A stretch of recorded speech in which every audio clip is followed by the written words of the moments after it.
এই যে বিচারপতির নামে কলঙ্ক, মানব জাতি হিসাবে একদম কোলাঙ্গার এই যে মানিক। বিচারপতির নাম নিলাম এই কারণে, নাম নিয়েও গোনা হবে, কারণ এ মানুষের পর্যায়ে পড়ে না। ইসলামকে এই দুনিয়া থেকে মিটানোর জন্য বিশেষ করে বাংলাদেশ থেকে যারা ভূমিকা পালন করেছে বেশি, তার ভেতরে এই অবৈধ বিচারপতি একজন। ওর কথাবার্তারা শুনলে শয়তান পর্যন্ত হাসে, বলে আল্লাহ তুমি আমারে শয়তান বানিয়েছো। এটা চোখে দেখোনি? আমি মাঝে মাঝে ওরা দেখি আর ভাবি আমি তো শয়তান দেখি না, যদি দেখতাম মনে হয় এরকমই হইত। এটা টাটকা নির্ভেজাল শয়তান। সুতরাং এরকম শয়তানের অনুসারী যারা আছেন তরিন আফরোজ থেকে, বহু শয়তানকে 15 বছর দেখলাম। এখন ইসলামের যে উর্বর ভূমি বাংলাদেশে হচ্ছে, চলছে, কায়েম হওয়ার পথে, বাধা দিতে আসলে কিন্তু বিকাল 5টার আগে কোনো ছাড় নেই। এটা তো গেল কামলাদের। আর যিনি জমির মালিক এই যে বসে আছে, উনি যদি এসে দেখে সব ধান নষ্ট করে ফেলেছে, এরপরে উনি কিছু বলছে না, তার মানে ওনার কোনো শক্তি নেই। বিশ্বাস করেন, মনে মনে চিন্তা করেন ওনার শক্তি নেই তা না, এখন হয়তো কিছু বলছে না, গোপনে ওনার কোনো কিছু আছে। যেদিন ধরবে ওইদিন বাপ বলার সময় দেবে না, যেটা আমার আল্লাহ এখন মালিক হিসাবে করছে। ইন্না বাদশা রব্বিকা লাশাদীদ, তোমার রবের ধরা বড় শক্ত ধরা। নৌকায় উঠে পালাতে গিয়েও পারে না। পারবে কি করে? কারণ ওরে তো আমরা ধরি নাই, ধরেছে কে? এদের কারণে হাজারে অবৈধ আইন মন্ত্রীর কারণে হাজার হাজার মানুষ আইনের এই জায়গায়, ন্যায় বিচারের জায়গায় অবিচার পেয়েছে বেশি।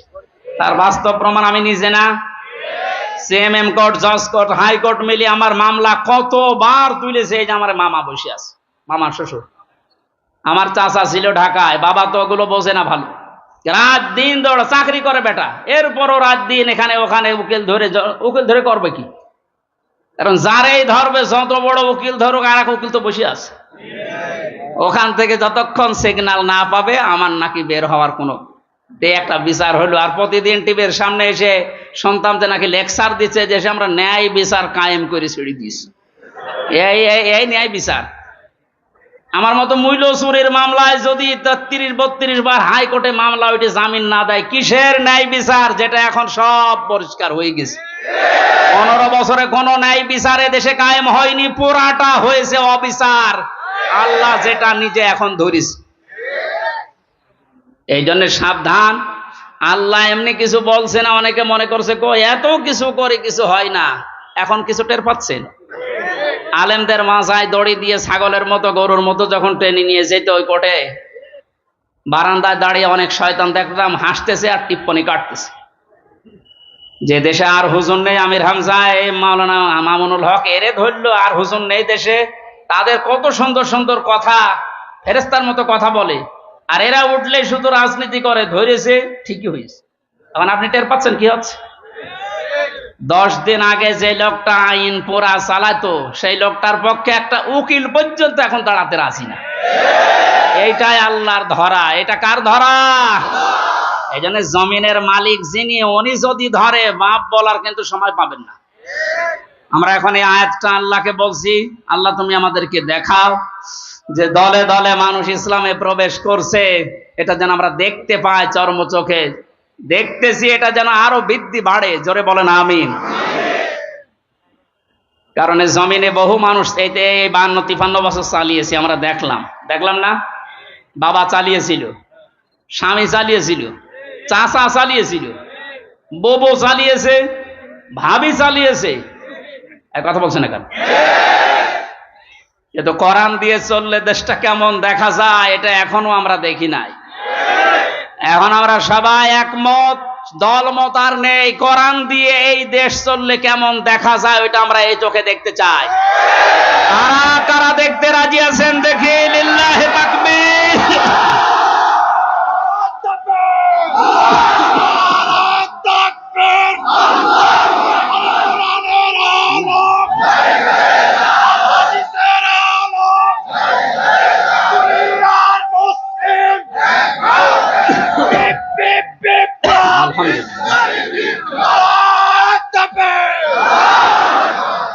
এজন্য কোরআনের খাদেম আমরা যারা এখানে বসে আছি আমাদের কোনো টেনশন নেই। কায়েম হলেও এদেশে ভালো, না হলেও আমার কোনো লস নেই। আমার বেতন আছে বিকাল 5টায়, তার নাম জান্নাত, ওটা আল্লাহ আমাকে দেবে। কারণ বিকাল 5টা পর্যন্ত জমিটা একটু দেখে শুনে রাখতে পারলে উনি যেমন বেতন দেবে, আল্লাহ আমাদেরকে জমিনে কাজ করার জন্য বেতন দিতে পারে না? ওই বেতন পাওয়ার আশায় আছে। কিয়ামতের ভয়াবহতার কথা আজকের তেলাওয়াতকৃত আয়াতগুলোতে ছিল।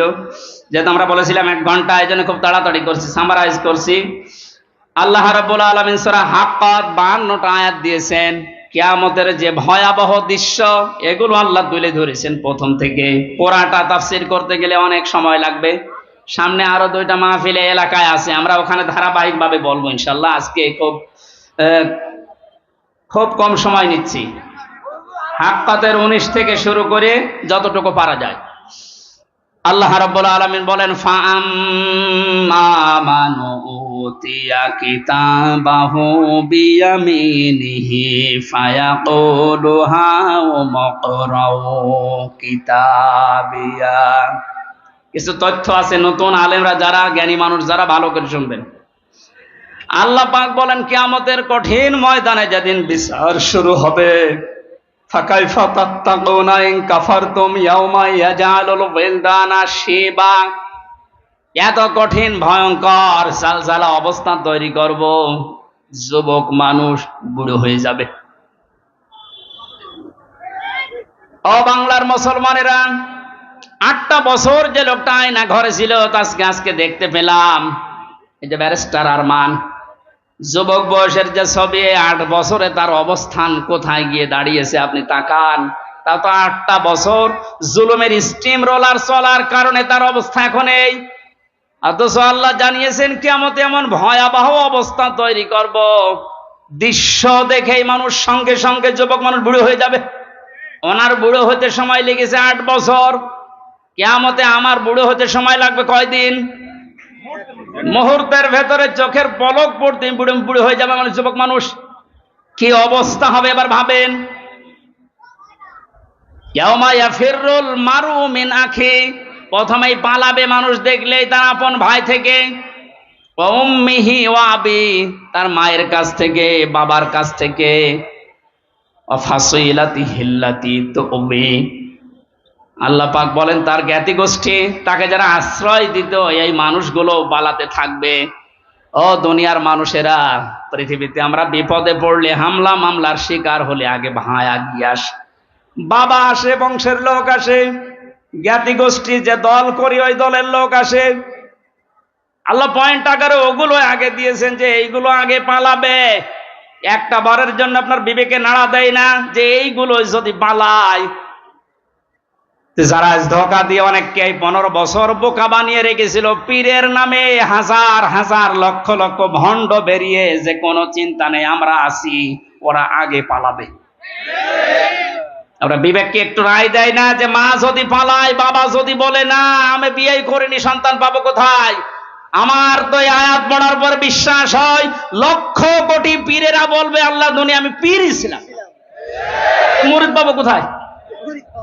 এই জন্য কোন ভণ্ডের উপরে আশা আকাঙ্ক্ষা ভরসা না করে নিজের কাজের দিকে ভরসা করেন। আল্লাহ বলেন তোকে পড়তে দেব, পড়, ধরে আমল নামাটা পড়।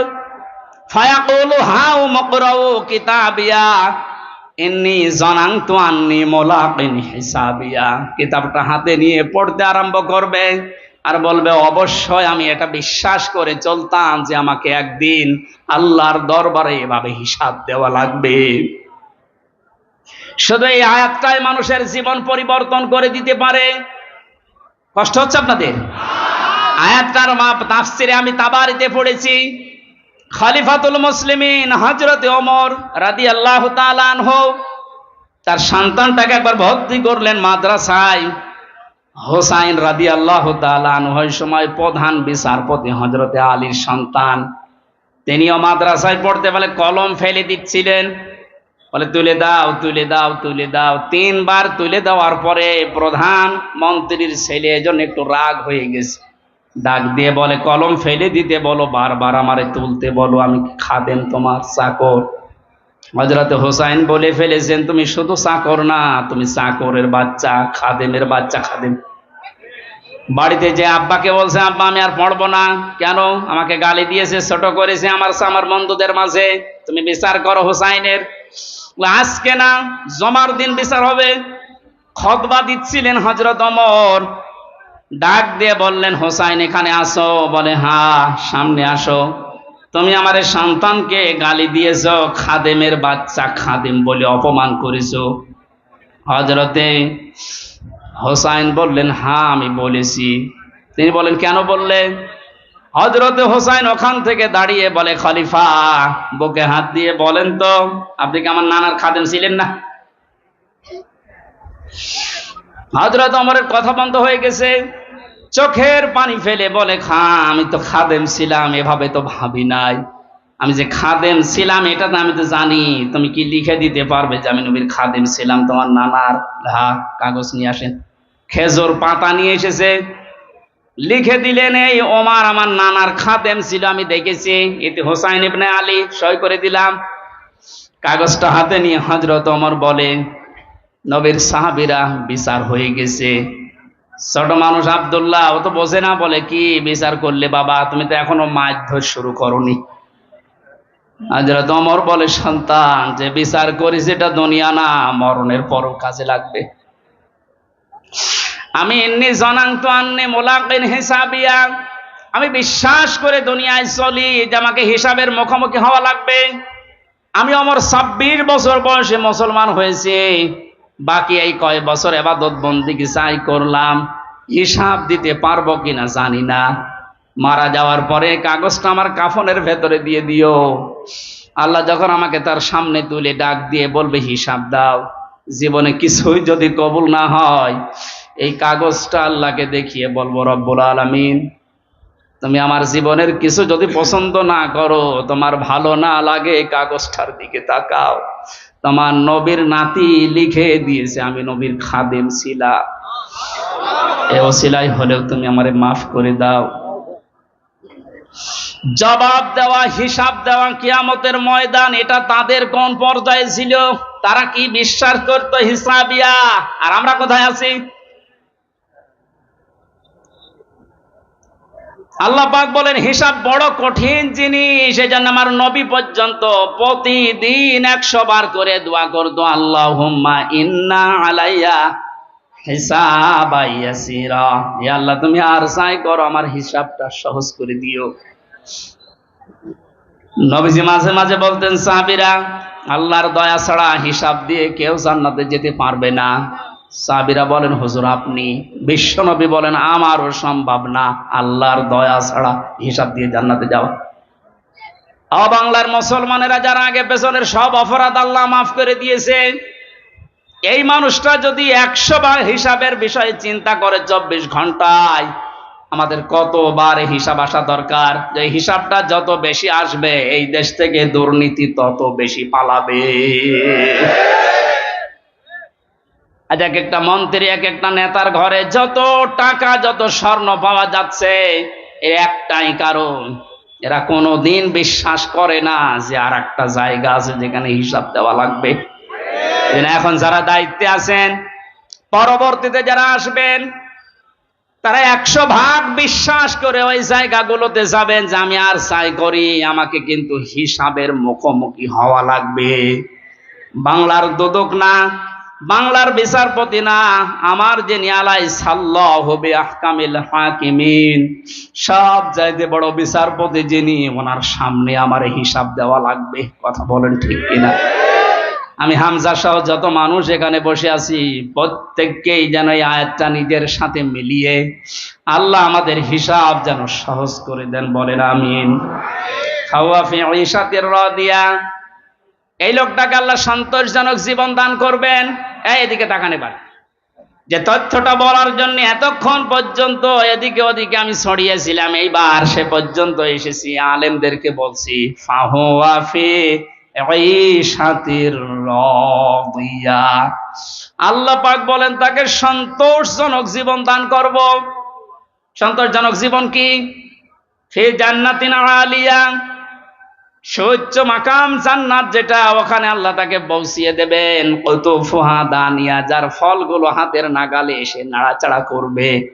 কুলু ওয়াশরাবু হানিয়াম বিমা আসলাফতুম ফিল আইয়ামিল খালিয়া। আল্লাহর পক্ষ থেকে ঘোষণা আসবে, খাও, পান করো, মন মতো খাও, কারণ এই খাবারগুলো তোমাদেরকে জালেমরা দুনিয়ায় খেতে দেয়নি, এরকম আরামে জালেমরা থাকতে দেয়নি। 15 বছর অনেকে এই বাংলাদেশে নিজের স্ত্রীর কাছে রাখতে পারে নাই, নিজের ঘরে মাথা দিয়ে ঘুমাবে পারে নাই।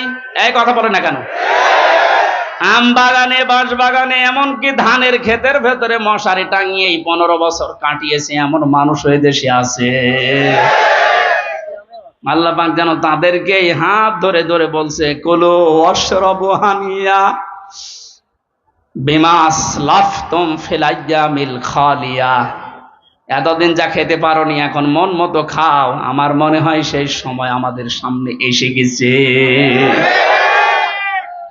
আল্লাহ যেন আমাদের আয়াতটা জীবনের সাথে মিলিয়ে দেন, বলেন আমিন। সন্তোষজনক এই জীবনে যাবার আগে যে বিষয়গুলো আল্লাহ সামনে নিয়ে এসেছিলেন, তার 1 নম্বরে ফাআম্মা মান সাকুলাত মাওয়াজিনুহু ফাহুয়া ফি ঈশাতির রাদিয়া। মানুষকে আল্লাহ মাপ দেবেন মিজানের পাল্লায়। কিসের পাল্লায়? জবান খোলেন।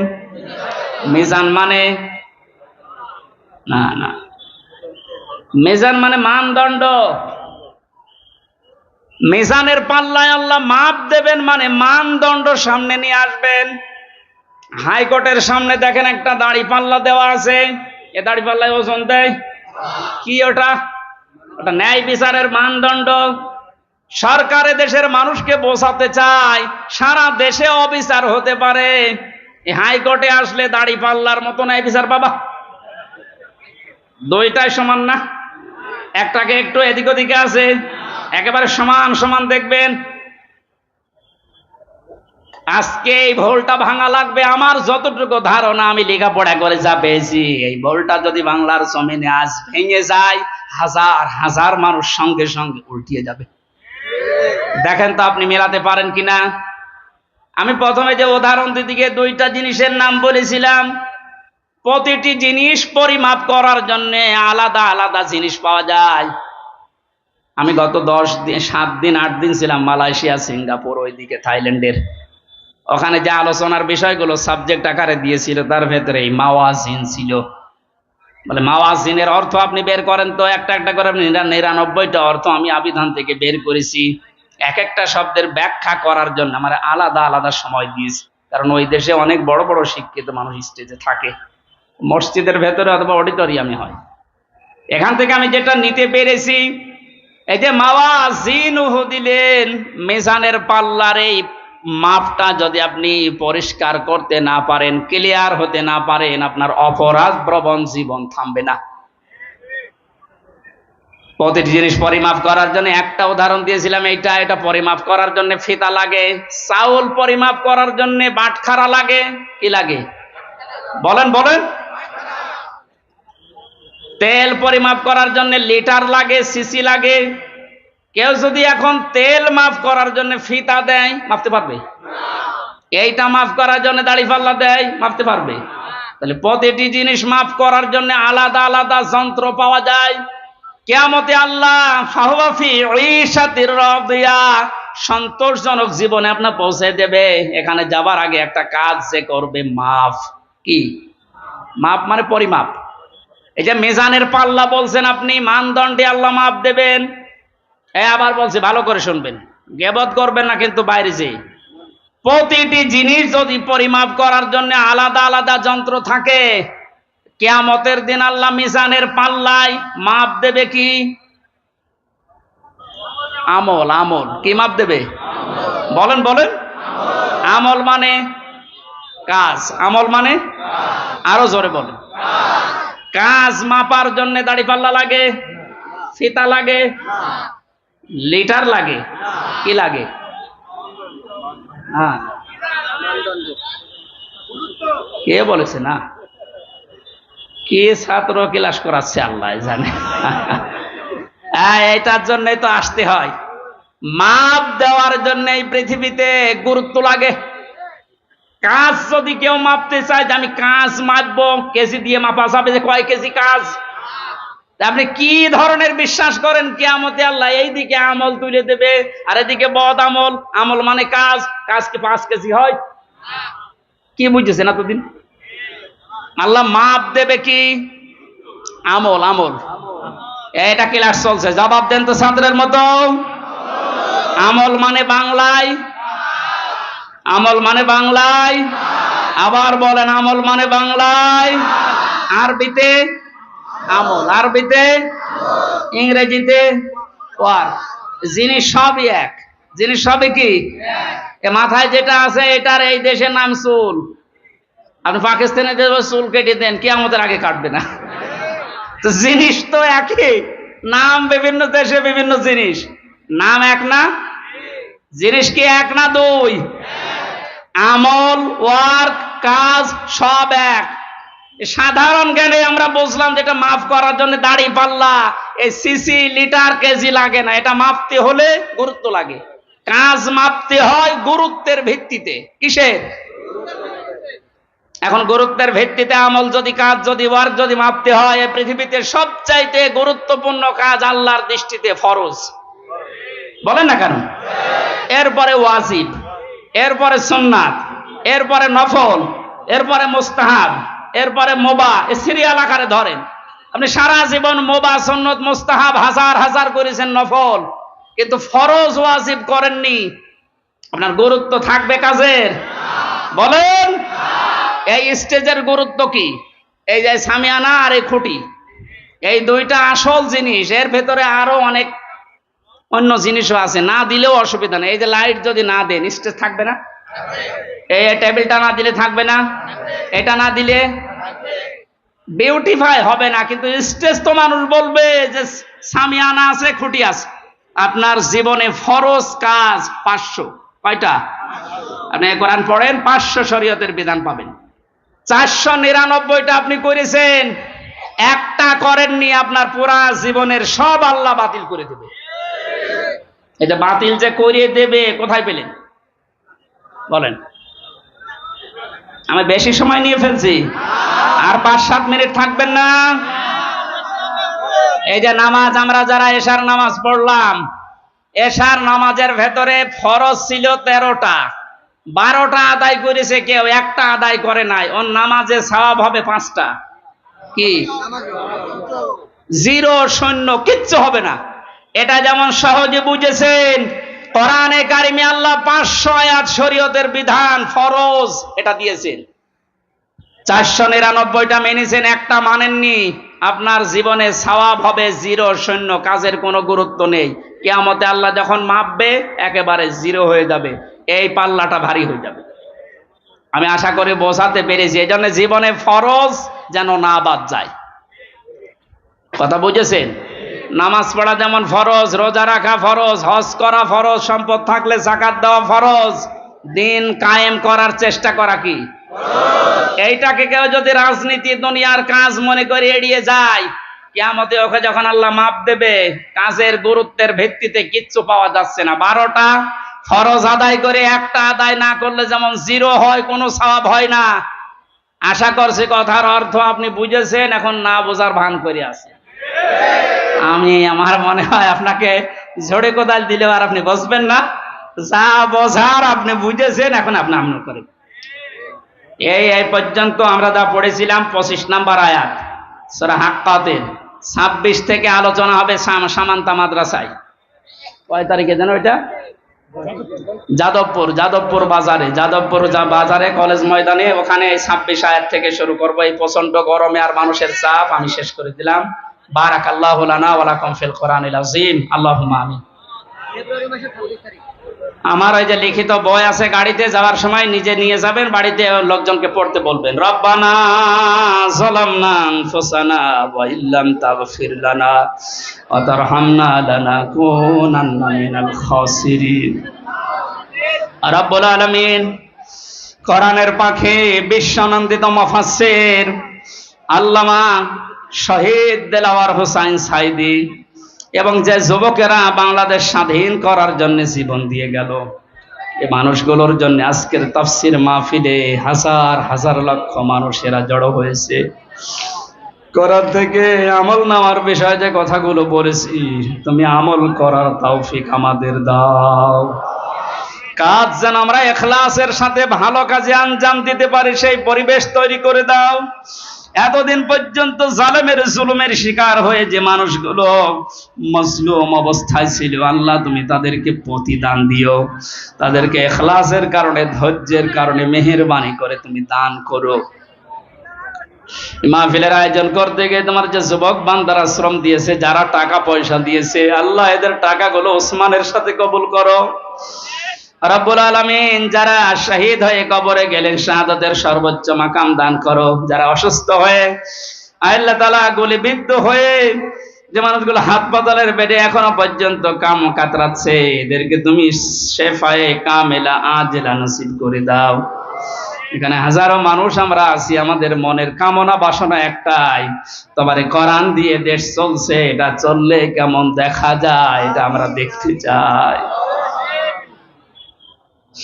মা বোনেরা পর্দার আড়ালে বসে আছে, এরাও বহু কষ্ট সহ্য করেছে। আল্লাহ মজলুম মা বোনদেরকে তুমি কবুল করো দ্বীনের জন্য। তাদের পেটে তুমি হযরতে আয়েশার মতো, হযরতে হুসাইন হাসানের মতো সন্তান দান করো। এলাকায় আসলে তোমার বান্দা মরহুম আব্দুল হান্নান, তোমার আলেম বান্দার কথা মনে পড়ে, মাবুদ তাকে তুমি কবরে মাফ করে দাও। আল্লাহ তাআলা এখানে যারা এই কথা বললেন, মাওলানা হোসাইন আহমেদ মাহফুজ সহ নামনা জানা যত আলেম এসেছে, আল্লাহ আমার শ্বশুর এসেছে, তার বাবা মাকে হারিয়েছে, তুমি তার বাবা মাকে তার সন্তানের ওসিলায় মাফ করে দাও।